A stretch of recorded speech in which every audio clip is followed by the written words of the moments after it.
یا نن چې انګریز په دنیا کې څومره دوکباز دی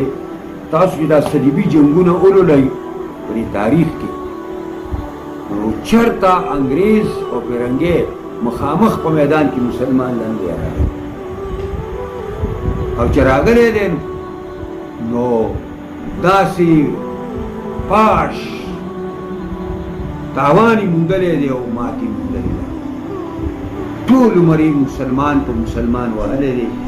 او ټول عمر یې دوکې کړي دي او منافقت یې کړی دی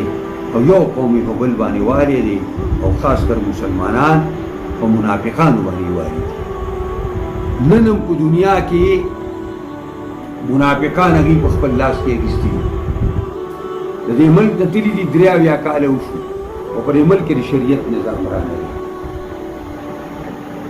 دا ځکه چې دا کم کسان په موږ باندې منتخب کیږي او زموږ باندې مشران کیږي دا ټول د هغوی ایجنټان او هر یو دا هغوی ته دا لکۍ ترنګۍ چې که ما مشر کوي نو زه به ستاسو ډېر وفادار یم